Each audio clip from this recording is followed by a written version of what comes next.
नमस्कार दोस्तों। आज हम रिस्पॉन्सिव इंडस्ट्रीज़ लिमिटेड का फंडामेंटल एनालिसिस करेंगे।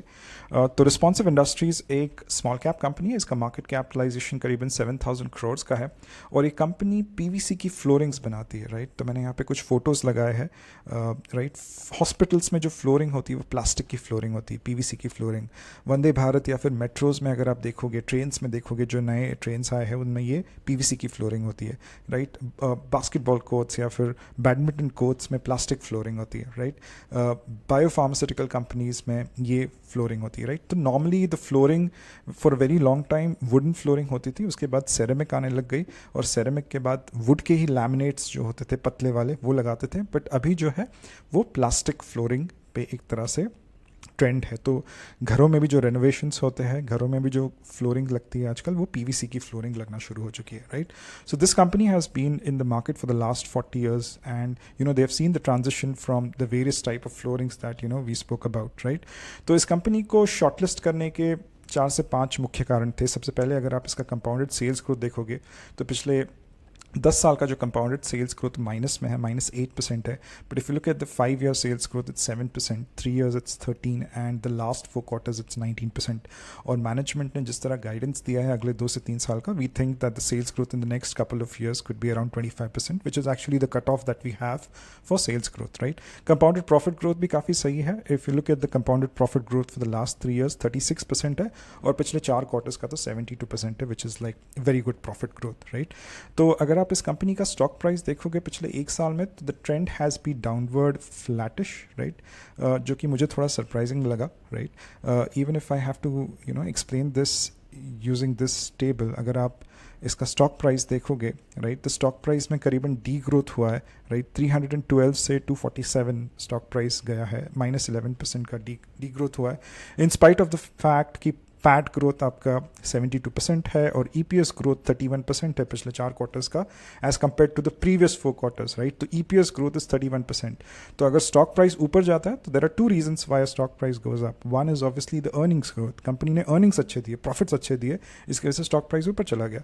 दूसरा इज पी एक्सपेंशन और लिक्विडिटी। मार्केट को लगा कि इस कंपनी में बहुत कुछ आगे होने वाला है, ग्रोथ आगे आने वाला है, राइट। तो एक तरह से कंपनी अभी मार्केट जो है कंपनी में कैपिटल एलोकेट कर देता है and it sits on the company to see that the earnings growth comes in the future, right, 2 to 3 years time frame, right। तो इस कंपनी में जो liquidity driven stock price में liquidity driven growth तो कुछ नहीं हुआ है, but earnings growth has been 31%। so what does this mean? This means is कि मार्केट ने एक तरह से कंपनी को अवॉइड कर दिया, मतलब नज़रअंदाज कर दिया इस कंपनी को, राइट।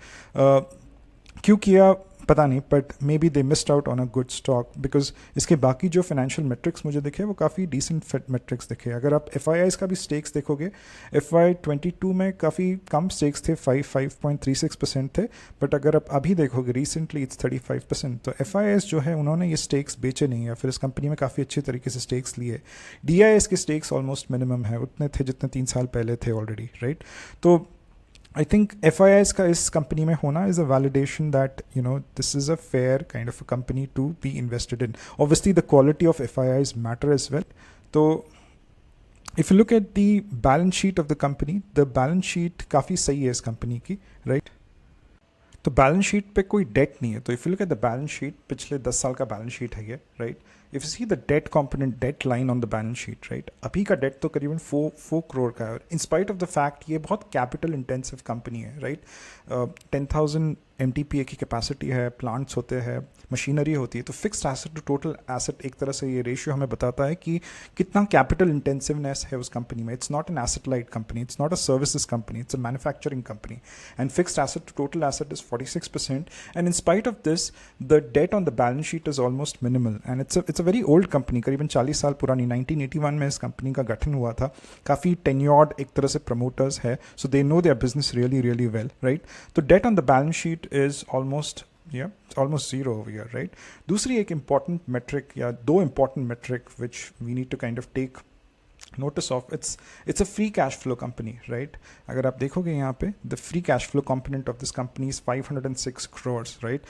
तो एक free cash flow company वो होती है जिसको अपने growth के लिए external sources of capital की ज़रूरत नहीं पड़ती, राइट। तो ग्रोथ भी हो रहा है इस कंपनी में। अगर आप री इन्वेस्टमेंट रेट देखोगे which is a growth metric, 169% का री इन्वेस्टमेंट रेट है। इसका मतलब अगर कंपनी अपने बिजनेस से 100 रुपीज़ कमाती है तो 169 रुपीज़ फिर से अपने बिजनेस में री इन्वेस्ट करती है। तो वो डेल्टा जो 69 का है वो कहाँ से आ रहा है? वो उसके रिजर्व से आ रहा है, वो उसके कैश अक्रूवल से आ रहा है, उसके बैलेंस शीट से आ रहा है, राइट। तो उसका रिजर्व कंपोनेंट जो कंपनी का काफ़ी स्ट्रांग है, तो एक्सटर्नल सोर्सेज ऑफ कैपिटल की ज़रूरत नहीं पड़ती, इसलिए डेट ऑलमोस्ट ज़ीरो है, ना कभी इक्विटी भी डाइल्यूट की है कंपनी ने। If I have to show the equity, total shares जो है, राइट, अगर आप पिछले 3 या 4 साल का देखोगे तो करीबन सेम ही दिख रहा है, राइट।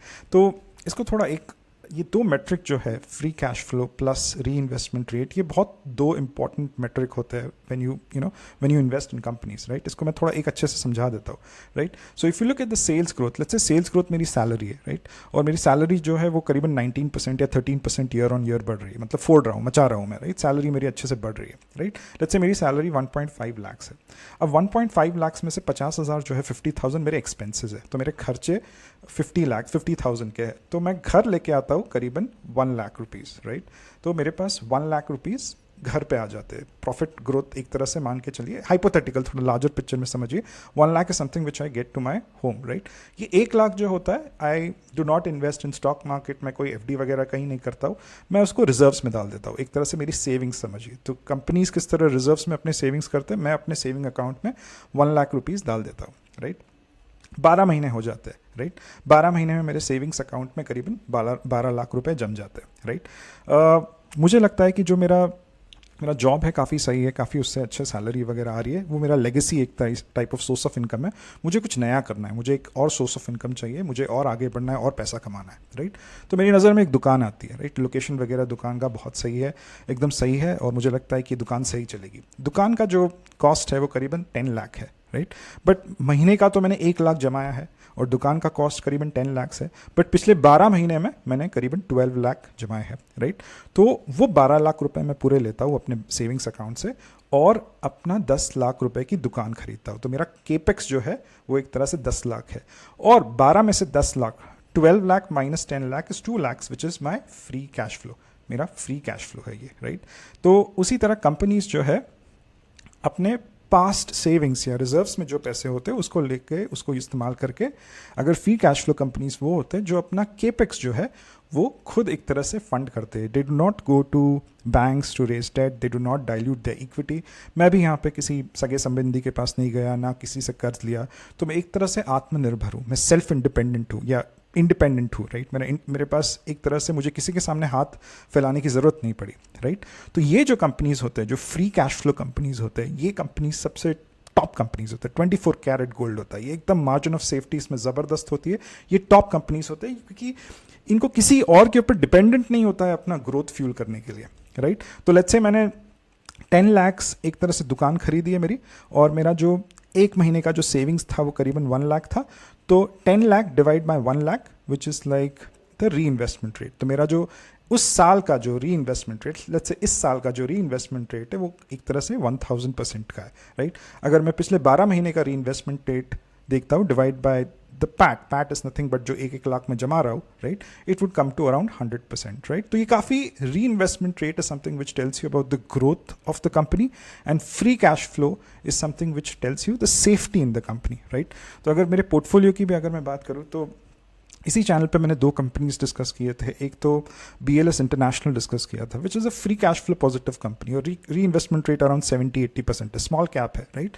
पिछले 2 महीने में मार्केट में कितना टर्बुलेंस आया, ऊपर नीचे मार्केट कितना हुआ, बट एक फ्री कैश फ्लो कंपनी नहीं गिरती है। अभी भी वो कंपनी, जितना मुझे याद है, 20-25% का एक तरह से स्टॉक में अप्रिसिएशन हुआ है in spite of the turbulence that the market saw in the last 2 months, right. उसी जगह मैं यथार्थ हॉस्पिटल में भी इन्वेस्टेड हूँ। यथार्थ hospital is not a free cash flow company, पर उसका री इन्वेस्टमेंट रेट 260% है, और पिछले क्वार्टर का यथार्थ का रिजल्ट इतना अच्छा नहीं आया, तो उसका स्टॉक प्राइस पिछले 2 महीने में इतना फ्लक्चुएट हुआ है क्योंकि उसका कोई एंकर नहीं है, उसका कोई, बोलते ना, एक बिगड़ा बच्चा तो नहीं बोलूंगा, बट उसका कोई एंकर नहीं है, राइट। एक फ्री कैश फ्लो कंपनी में एक एंकर होता है, राइट। स्टॉक प्राइस कभी फ्री कैश फ्लो कंपनी का गिरता नहीं है। 2016 से 2020 तक ITC ने कुछ अर्निंग्स ग्रोथ नहीं दिया था, राइट, बट उसका डिविडेंड यील्ड 1.5% था, राइट, 1.5 का डीवाई था, डिविडेंड यील्ड था। और ITC obviously without any doubt एक फ्री कैश फ्लो कंपनी है, राइट। 4 साल तक आईटीसी का स्टॉक सिर्फ साइड में मूव किया, गिरा ही नहीं स्टॉक, राइट। तो free cash flow companies normally dividend देते हैं, और free cash flow companies free cash flow होते हैं, उनके पास कोई एक्सटर्नल सोर्स ऑफ फंडिंग की उनको जरूरत नहीं पड़ती, तो उनके स्टॉक्स गिरते नहीं है, राइट। उसी जगह मेरा तो इसलिए एक तरह से जब whenever you build your portfolio, expectations काफ़ी रियलिस्टिक होने चाहिए। आप 12 से 15 स्टॉक्स अगर अपने पोर्टफोलियो में ले रहे हो तो 3 से 4 एक फ्री कैश फ्लो कंपनी होनी चाहिए कि अगर बुरा वक्त आता है स्टॉक मार्केट का, बहुत ज़्यादा टर्बुलेंस होता है स्टॉक मार्केट में, तो ऐसे स्टॉक्स चाहिए जो ज़्यादा गिरेंगे नहीं, मार्जिन ऑफ सेफ्टी काफ़ी अच्छी हो, राइट। 3 से 4 स्टॉक ऐसे होने चाहिए जिनका री इन्वेस्टमेंट रेट ज़बरदस्त है, मतलब high growth stocks, free cash flow वगैरह कुछ नहीं है, बस ग्रोथ में इन्वेस्ट कर रहे हैं। अगर अच्छा चलता है सब कुछ ना, index, larger breadth of the market is good, तो ये स्टॉक्स तो आउट परफॉर्म कर देंगे, राइट। फिर आपको टर्न अराउंड स्टॉक्स 2 से 3 चाहिए, माइक्रो कैप्स एक 2 से 3 चाहिए, लार्ज कैप्स एक 2 से 3 चाहिए। तो this is how you predominantly build the portfolio and have very realistic expectations from the portfolio, right.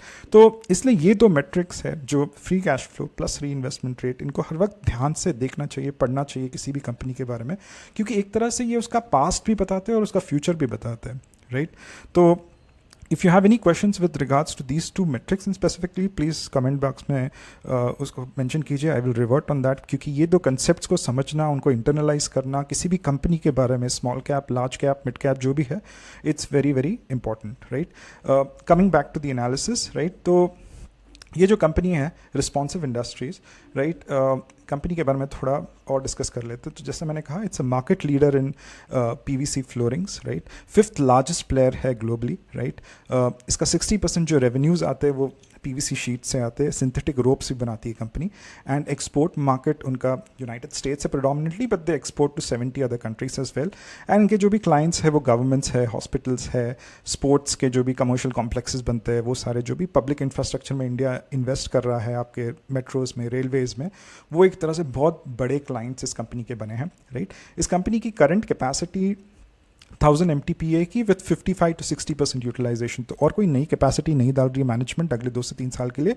They are, उनका मानना है कि whatever capacity that we have, it will fulfil the demand for the next 2 to 3 years, right. तो over a period of next 3 years ये 60% का 90% होगा, फिर वो लोग एक नया केपेक्स डालेंगे, but there is no gestation period, मतलब सब कुछ तैयार है, बस डिमांड आने की ज़रूरत है। जैसे डिमांड आएगा, नेट फिक्स्ड एसेट टर्नओवर आपका बढ़ते जाएगा और सेल्स एक तरह से बढ़ेगा, right.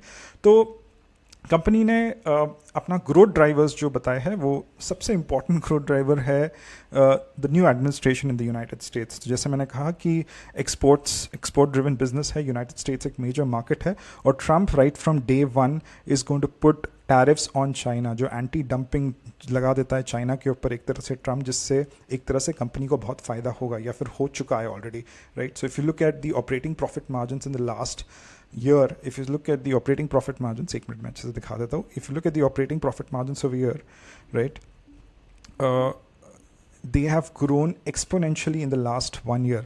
So if you see the operating profit margins over here, they are around 22%, right? 11% से या 10% से 22% is a decent operating profit margin. Net profitability तो अच्छी रहेगी because interest एक तरह से expense नहीं है P&L पे, तो operating profit margins have increased tremendously, and it's predominantly because of the fact that the company is able to export more to the United States, and जो भी tariffs लगेंगे चाइना के ऊपर, उसका एक बहुत बड़ा beneficiary इस कंपनी को, या this company will benefit out of it, right? Company India में भी अपने डिस्ट्रीब्यूशन को और एक्सपैंड कर रही है, करीबन 100 नए एक्सपीरियंस सेंटर्स एक तरह से ओपन करने की कोशिश कर रही है, राइट। तो थोड़ा वैल्यू एडेड प्रोडक्ट या फिर लग्जरी प्रोडक्ट्स का जो एक तरह से कंपनी ना एक तरह से they want to take it ahead कि it's a value added product with all type of designs, all type of fittings, तो थोड़ा लग्जरी प्ले है, एक डिस्क्रिशनरी प्ले है। कुछ बेसिक केपेक्स किया है 180 crores का, but this is for technical upgradation, nothing serious in this thing, right. तो company has given a guidance of 2500 crores for the next 3 years, right. तो अगर आप देखोगे यहाँ पे मैंने एक बेसिक सा मैथ्स किया है, तो आपके फ्यूचर रेवेन्यूज़ कंपनी ने कहा 2500 crores रहेंगे, आपके करंट रेवेन्यूज़ आर 1087 crores, ये P&L से ले सकते हैं हम। Revenue growth in the next 3 years would be 32% CAGR, right. अगर मान के चलते हैं कि नेट प्रॉफिट मार्जिन 3 साल के बाद भी 15% का रहेगा, राइट, तो the future PAT would be 375 crores, so this is 15% of 2,500 crore is 375 crore. Current PAT is 161 crore. So PAT growth is 33%, compounded PAT growth, right? Current PE is 35. अगर मान के चलते कि 3 साल के बाद भी PE 35 ही रहेगा, बढ़ेगा नहीं, right? So future market cap would be 13,125 का market cap रहेगा. How do you calculate the market cap? 15 into PAT. So future PAT is 375 multiplied by P, right? 35 का. तो आपको future market cap you'll get around 13,125. Current market cap is 6,590. Increase in market cap is going to be almost 200%. So if market cap increases by 200%, the stock price, which is 249, would go to around 495 in the next 2 to 3 years. So ये basic सा maths मैंने किया है यहाँ पे, right? You can refer it when you analyze this company in your own capacity, right? तो अगर मुझे एक ब्रीफ देना हो कंपनी का, तो आई थिंक इसका सेल्स ग्रोथ दिख रहा है 25% का सेल्स ग्रोथ प्लस आएगा अगले 2 से 3 सालों में. सेक्टोरल टेलविंड्स जो एक्सपोर्ट ड्रिवन है, specially with the new administration in the United states, that is something which will be very helpful. Plus जो पब्लिक इंफ्रास्ट्रक्चर में इंडिया जो केपेक्स कर रहा है, राइट, गवर्नमेंट जो केपेक्स कर रहा है, उसका बेनिफिशियरी तो ये कंपनी ऑलरेडी हो चुकी है, right. 25% EPS growth looks positive, right? Profitability is 10% and more. This will stick around for the next couple of years as well. Cash flow में predictability है. CFO to PAT इसका 3.9 है. Company काफ़ी successfully अपने profits को cash flows में convert कर रही है. बैलेंस शीट स्ट्रेंथ को मैंने एवरेज कहा है in spite of the fact कि इसमें कोई डेट नहीं है, क्योंकि इस बैलेंस शीट पे रिसीवेबल्स का एक बड़ा जो है इशू तो नहीं कहूँगा, एक something which we need to take care of. तो रिसीवेबल डेज जो which we need to look out, not take care of, the management is actually will take care of this thing. So receivable days is 53, but it went to 186 kind of days right now. बहुत ज़्यादा है receivable days. Trade receivables पे अगर आप देखो करीबन 764 करोड़ है. तो मैनेजमेंट ने अपने गाइडेंस में भी कहा है कि रिसीवेबल्स के साथ हम लोग उसको फिक्स करने की कोशिश कर रहे हैं. रिसीवेबल्स जब ज़्यादा रहते हैं, इसका मतलब है कि आपका जो वर्किंग कैपिटल साइकिल थोड़ा लूज है, राइट? तो आपको शॉर्ट टर्म डेट की बहुत ज़रूरत पड़ती है, debt which you can utilise within 12 months. तो अगर आप शॉर्ट टर्म डेट देखोगे, वर्किंग कैपिटल डेट देखोगे इस कॉलम पे, राइट, 196 करोड़ का एक तरह से वर्किंग कैपिटल डेट है, राइट. इन कारणों की वजह से I will call it an average balance sheet, क्योंकि जब रिसीवेबल डेज ज़्यादा होते, it somewhere shows that the bargaining power with the client और the customer is not that strong. तो ये जब एक्सपोर्ट मार्केट में एक तरह से भेजती है, तो वहाँ से पैसा रिकवर करने में, कलेक्शंस लेने में थोड़ा कंपनी को टाइम लग जाता है. जो इंडियन रेलवेज को भी एक तरह से जो सप्लाई किया है, तो वहाँ से थोड़ा पैसा निकालने में कंपनी को टाइम लगा है. That's why I have called the balance sheet average, right. Valuations इसके मॉडरेट है, ज़्यादा नहीं है. For a building material company 35 का वैल्यूएशन है PES का. I think it's pretty fine, right. So this was a brief about responsive industries. Hope you like this analysis. If you have, please follow and share this with other people, and follow this channel for more such updates. This is not a stock recommendation. Please do your own research before you invest in the stock market. Thank you very much for your time. Take care. Bye bye.